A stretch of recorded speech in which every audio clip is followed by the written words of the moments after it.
조용한 시골 마을의 작은 집. 그 집에서 자라난 아들은 어릴 적부터 남달랐다. 교과서를 단숨에 외우고 문제집을 풀어내던 모습은 동네 어른들의 부러움의 대상이 되었고, 부모님은 그 자랑을 입버릇처럼 말하곤 했다.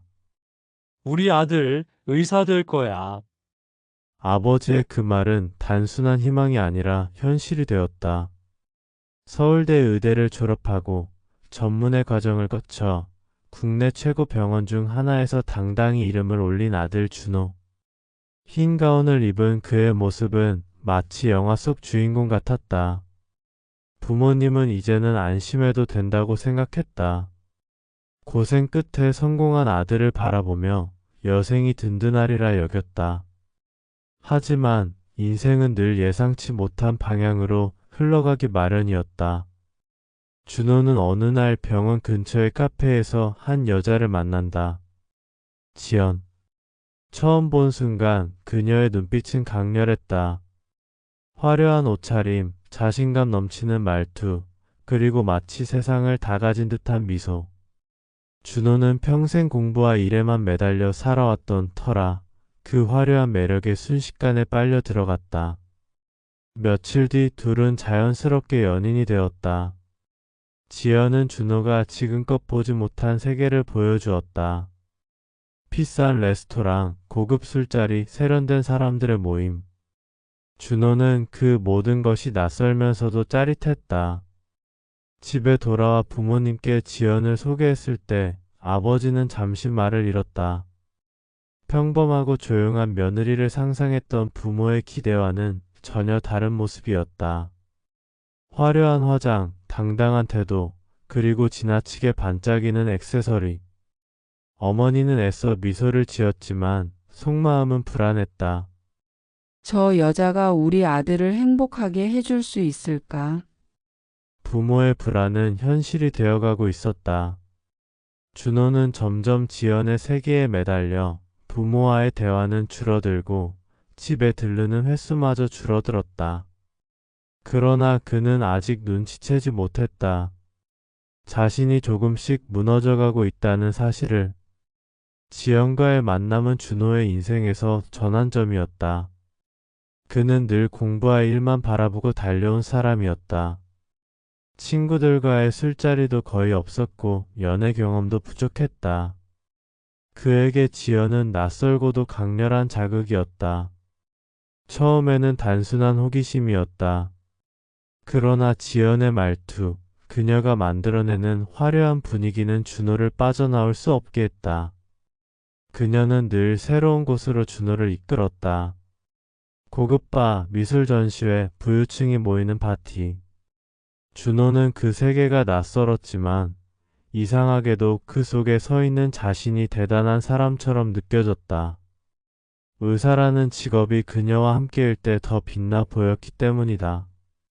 하지만 부모님은 불안했다. 어느 날 준호가 지연을 집에 데리고 왔을 때 어머니는 조심스럽게 물었다. 지연 씨는 무슨 일을 하세요? 지연은 당당히 대답했다. 투자를 해요. 부동산도 하고 해외 사업도 조금씩요. 바쁘지만 즐겁게 살고 있어요. 겉으로는 멋진 답변이었다. 그러나 자세히 물으면 대답이 흐릿해졌다. 수익이 어떻게 나는지, 실제로 어떤 일을 하는지 구체적인 설명은 없었다. 아버지는 술잔을 내려놓으며 속으로 생각했다. 허영심이 많은 것 같군. 아들과 어울리지 않는 여자야. 하지만 준호는 부모의 우려를 전혀 받아들이지 않았다. 오히려 반대로 반발심만 커져갔다. 왜 늘 제가 만나는 사람을 평가하세요? 저 이제 어른이에요. 제 선택 존중해 주세요. 그 말에 부모님은 더 이상 말을 잇지 못했다. 아들이 이렇게 날카롭게 반응하는 건 처음이었다. 시간이 흐를수록 지연은 준호의 삶에 깊숙이 들어왔다. 그녀는 준호의 일정을 간섭하기 시작했고 병원에서 힘들었던 일들을 듣고는 늘 이렇게 말했다. 당신은 더 큰 병원으로 가야 해. 당신 같은 실력이라면 지금보다 훨씬 큰 돈을 벌 수 있잖아. 그 말은 준호의 마음속에 서서히 불안을 심었다. 지금까지는 환자를 돌보는 의사라는 자부심으로 살았지만 이제는 돈과 성공이라는 기준이 흔들리기 시작했다. 친구 민석은 이 변화를 알아챘다. 야, 너 요즘 너무 변했어. 예전에는 환자 얘기만 하던 놈이 이제는 돈 얘기만 하네. 준호는 웃어넘겼지만 마음 한구석은 찔렸다. 그러나 지연의 눈빛은 준호를 붙잡았다. 당신은 더 위대해질 수 있어. 내가 옆에서 도와줄게. 그녀의 말은 달콤했지만 동시에 그 속엔 어딘가 위험한 기운이 숨어 있었다. 준호는 그것을 보지 못했고 부모님의 불안은 점점 현실로 다가오고 있었다. 시간이 갈수록 준호의 집은 적막해졌다. 예전에는 주말이면 부모님과 함께 밥상을 마주하고 병원에서 있었던 소소한 이야기를 나누곤 했다. 하지만 이제는 달랐다. 준호는 집에 잘 오지 않았고 오더라도 늘 지연과 함께였다. 부모님은 멀찍이서 두 사람을 지켜보며 속으로 한숨만 내쉬었다. 어머니는 부엌에서 아버지에게 조심스레 말했다. 저 아가씨 우리 아들과 결혼까지 생각하는 것 같아요. 그런데 왜 이렇게 마음이 불편할까요? 아버지는 신문을 접으며 낮게 대답했다. 겉은 번듯해 보여도 속은 알 수 없지. 투자니 사업이니 말은 거창한데 실제로 하는 게 뭔지 하나도 모르잖아. 우리 아들 괜찮을까? 부모의 걱정은 괜한 기우가 아니었다. 지연은 점점 준호의 생활에 깊게 개입했다. 옷차림부터 식사 자리 만나는 사람들까지 그녀의 취향으로 바뀌어 갔다. 처음에는 사소한 차이였다. 그러나 조금씩 준호는 예전의 모습과 멀어졌다. 흰 가운 속에서 환자들을 성심껏 돌보던 의사의 얼굴은 희미해지고 대신 고급 술자리에서 웃음을 짓는 모습이 익숙해져 갔다. 어느 날 지연은 준호에게 말했다. 당신 부모님 너무 보수적이셔. 세상은 변했는데 왜 아직도 옛날 생각만 하실까? 당신이 의사라는 게 얼마나 대단한 건데 그걸 더 크게 활용해야지. 그 말은 준호의 가슴을 찔렀다. 그는 평생 부모님의 말씀을 따르며 살아왔지만 지연의 말 속에서는 또 다른 세계의 가능성이 보였다. 내가 정말 부모님 말씀만 따르다 보니 세상을 좁게 살고 있었던 건 아닐까? 그날 밤 어머니는 조용히 방 안에서 울고 있었다. 아들이 달라졌어. 그 눈빛이 예전 같지가 않아. 아버지는 담배에 불을 붙이며 말했다. 저 여자가 문제야. 하지만 지금은 말릴수록 더 달려들 거야. 기다려보자. 언젠가는 스스로 알게 되겠지. 그러나 그 언젠가는 생각보다 훨씬 더 늦게 찾아올 것이었다. 그리고 그 기다림은 부모의 마음을 점점 갉아먹고 있었다. 병원 생활은 여전히 바빴지만 준호의 중심은 이제 지연에게 기울어 있었다. 예전에는 환자를 먼저 챙기고 연구와 진료 기록을 정리하던 그가 요즘은 지연과의 약속을 지키기 위해 환자를 서둘러 마치거나 동료의 부탁을 거절하는 일이 잦아졌다. 준호야, 오늘 회의 끝나고 같이 자료 좀 정리하자. 동기 민석이 부탁했지만 준호는 시계를 확인하며 고개를 저었다. 미안, 약속이 있어서 먼저 가야 돼. 민석은 못마땅한 표정을 감추지 못했다. 약속 요즘 너 의사 맞냐? 아니면 그냥 돈 잘 버는 직업인으로 사는 거냐? 그 말은 준호의 마음을 흔들었지만 그는 대수롭지 않게 넘겼다. 지연과의 시간은 달콤했다. 그녀는 늘 새로운 세계를 보여주었고 준호는 그 속에서 자신이 특별해진 것 같은 착각에 빠졌다. 하지만 그만큼 부모님과의 거리는 멀어졌다. 주말이면 어머니는 아들을 기다리며 음식을 정성껏 준비했지만 준호는 오지 않았다. 전화기를 붙잡고 이번 주는 바빠서 못 갈 것 같아요. 다음에 갈게요. 라고 말하는 그의 목소리는 점점 차가워졌다. 어느 날 어머니는 용기를 내어 아들에게 물었다. 준호야, 요즘 왜 이렇게 얼굴 보기가 힘드니? 우리랑 밥 한번 먹자. 하지만 돌아온 대답은 짧았다. 엄마, 이제 저도 제 생활이 있어요. 너무 간섭하지 마세요. 그 말은 칼처럼 어머니의 가슴을 베어냈다. 아버지는 분노를 억누르며 말했다. 내 생활이 부모랑 밥 한번 먹는 것도 못할 만큼 바쁘단 말이냐? 그러자 준호는 목소리를 높였다. 아버지, 왜 항상 제 선택을 부정하세요? 전 어른이고 제 삶을 제가 알아서 합니다. 그날 이후 집안에는 더 깊은 침묵이 흘렀다. 부모님은 아들이 멀어지고 있음을 뼈저리게 느꼈지만 잡을 방법이 없었다. 한편 지연은 은근히 불을 지피고 있었다. 당신 부모님 당신을 자기 뜻대로만 살게 하려는 거 아니야? 언제까지 그분들 눈치 보면서 살아야 해?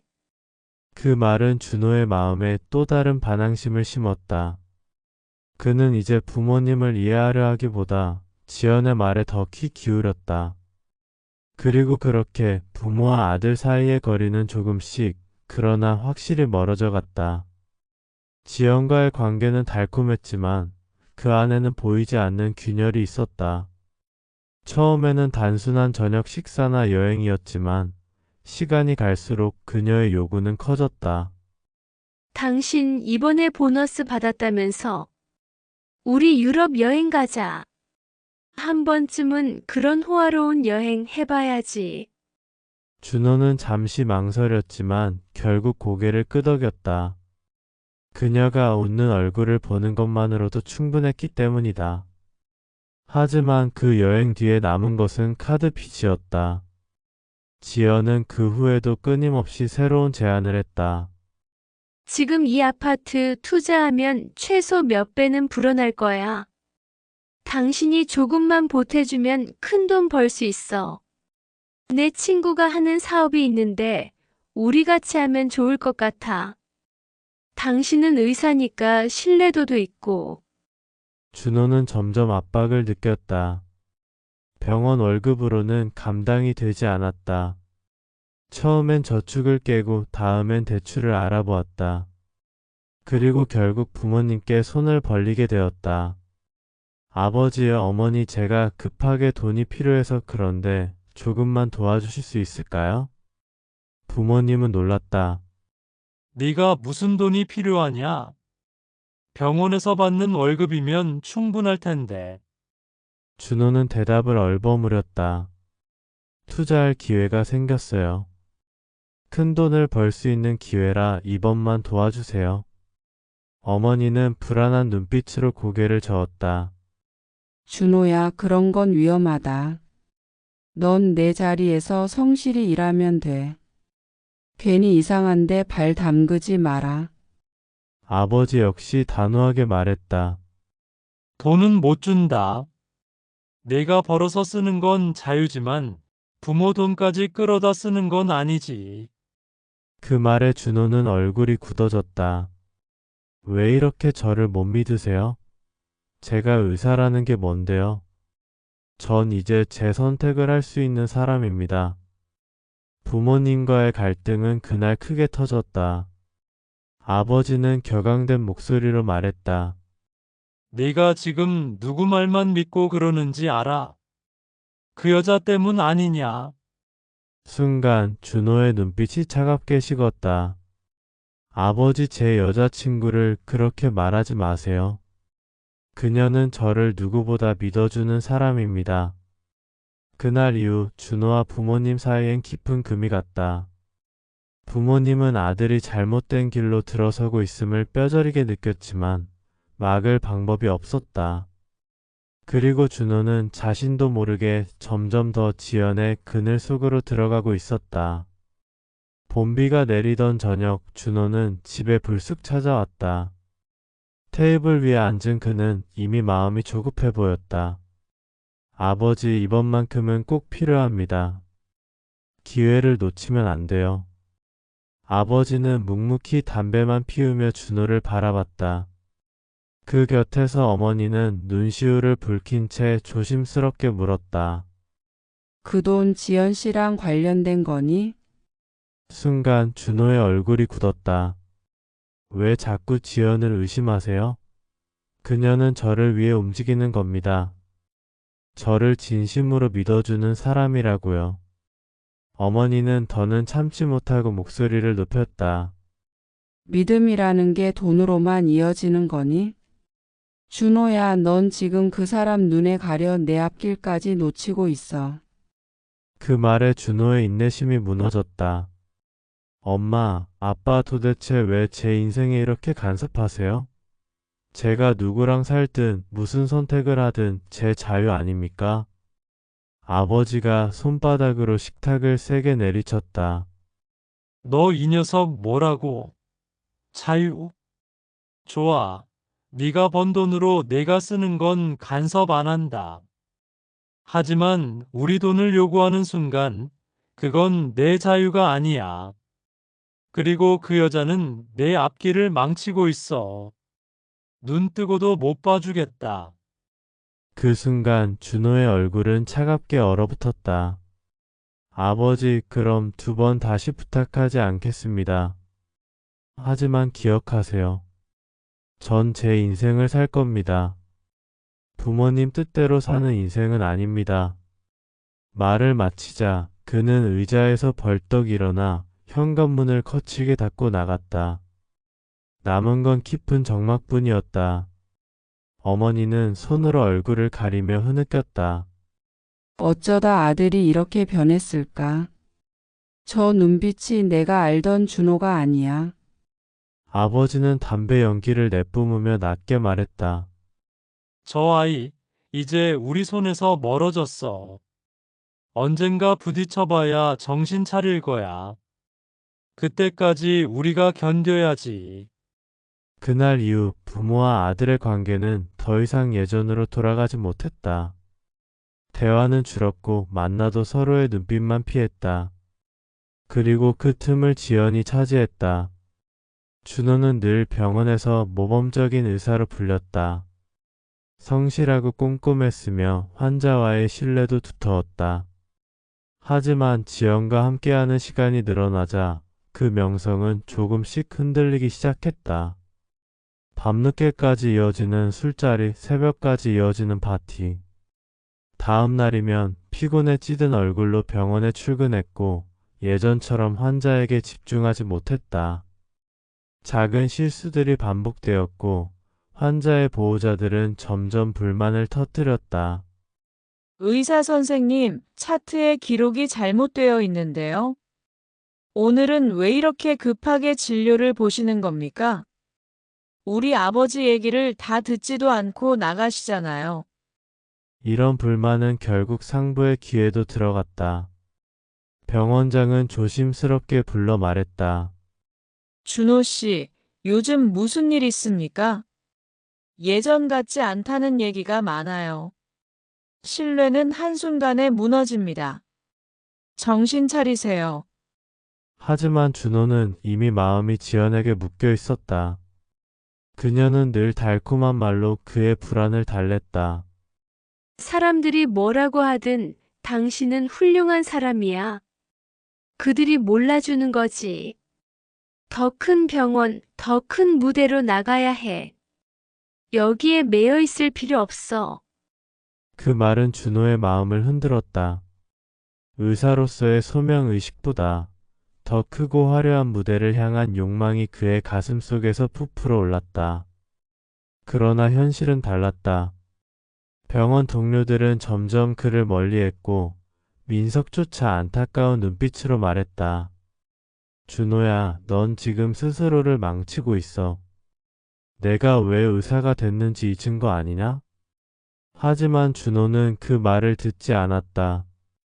난 괜찮아. 내가 뭘 하고 있는지 나도 알아. 네가 모를 뿐이야. 그의 커리어는 이미 금이 가고 있었다. 승진 심사에서 탈락하고 맡아왔던 중요한 프로젝트에서도 제외됐다.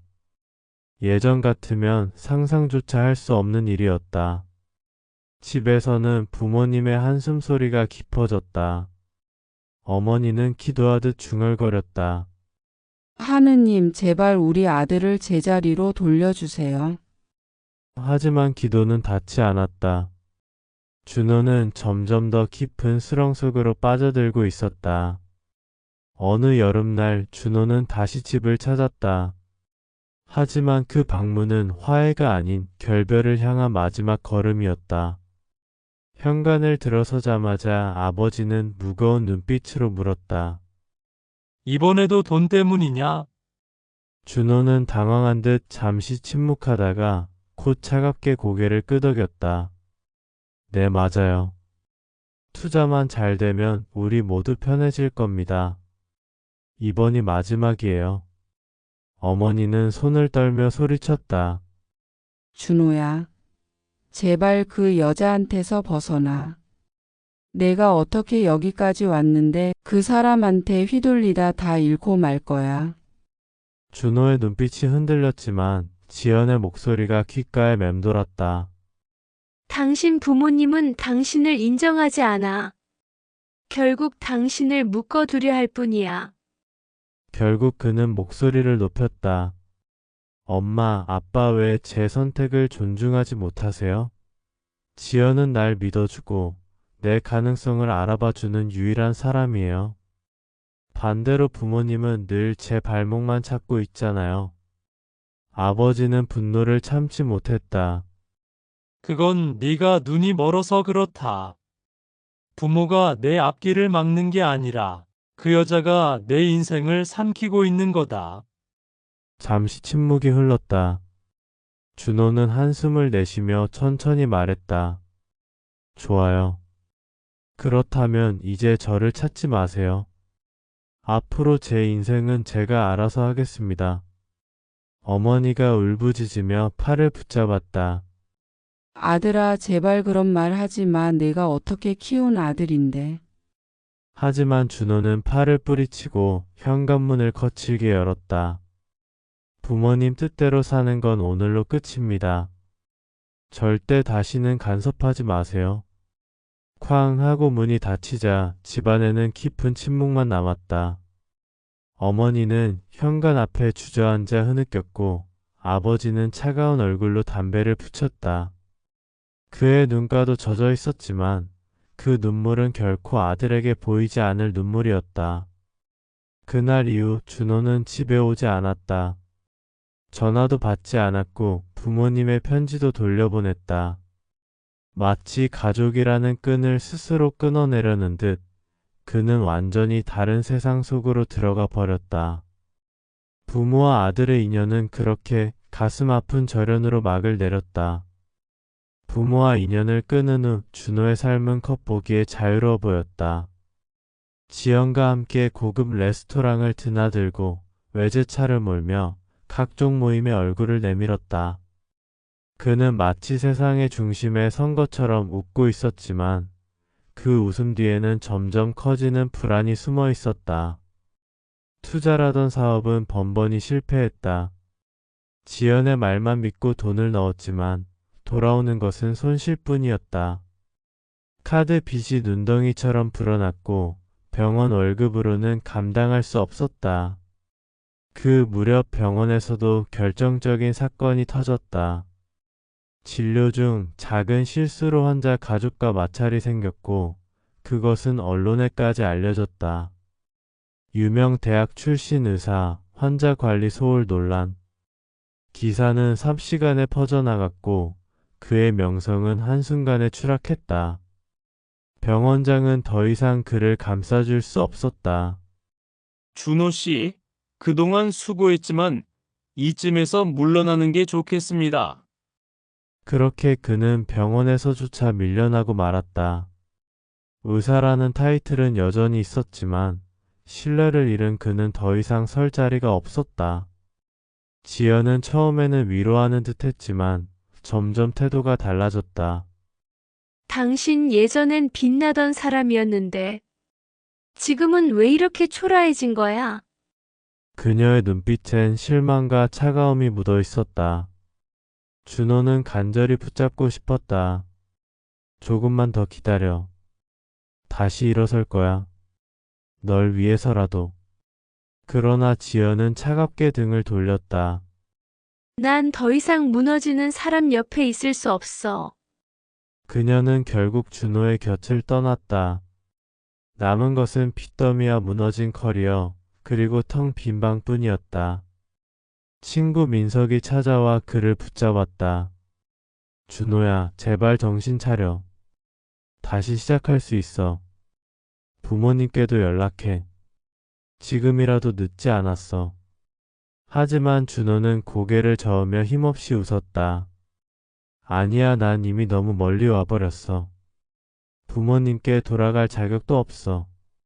나 같은 아들은 없는 게 나을 거야. 그의 어깨는 무겁게 처져 있었고 그 눈빛은 더 이상 예전에 빛나는 의사가 아니었다. 한때 모두가 부러워하던 아들이었지만 이제는 어둠 속에 홀로 남은 그림자일 뿐이었다. 시간은 조용히 흐르고 계절은 바뀌었다. 부모님은 여전히 집에서 아들의 흔적을 되새기며 살아가고 있었다. 어머니는 식탁에 앉아 준호가 좋아하던 반찬을 놓으며 혼잣말을 했다. 오늘도 오지 않겠지만 그래도 한 끼라도 우리 아들 생각하면서 준비하면 그래도 조금은 마음이 놓이네. 아버지는 창밖을 바라보며 담배를 피웠다. 이 녀석 어디선가 힘들게 지내겠지. 하지만 스스로 선택한 길이니 우리가 끌어안을 순 없지. 전화기에는 준호의 연락이 없었다. 편지를 보내도 답장은 없었다. 부모님은 애써 마음을 다잡았지만 매일 밤 고요한 집안에는 아들의 부재가 깊게 스며들었다. 한편 준호는 외로운 도시의 아파트에서 무너진 삶을 마주하고 있었다. 지연은 떠나고 투자 실패로 재정은 엉망이 되었으며 병원에서도 설 자리를 잃었다. 거울 속 그는 더 이상 자신이 알던 준호가 아니었다. 그는 가끔 부모님을 떠올렸다. 어머니의 따뜻한 웃음, 아버지의 단호하지만 든든한 존재감. 하지만 전화기를 잡을 용기는 없었다. 이미 너무 멀리 와버렸다. 다시 돌아가도 이미 늦었어. 그 생각이 마음을 짓눌렀다. 한편 집에서는 부모님이 서로를 붙잡고 힘겹게 하루를 이어갔다. 그래도 우리 아들은 언젠가 돌아오겠지. 그런 날이 정말 오기는 올까? 말은 이렇게 했지만 두 사람 마음속 깊은 곳에는 이미 깨진 신뢰와 상처가 자리 잡았다. 세상은 계속 돌아갔고 부모와 아들은 서로 다른 길 위에서 각자의 시간을 살아갔다. 그 누구도 다시는 이전처럼 되돌릴 수 없는 삶. 그리고 그 침묵 속에서 남겨진 부모의 눈에는 늘 아들에 대한 그리움과 후회가 스며 있었다. 준호 역시 외로운 방 안에서 자신이 선택한 길의 대가를 홀로 감내하며 쓸쓸한 그림자 속으로 천천히 사라져갔다.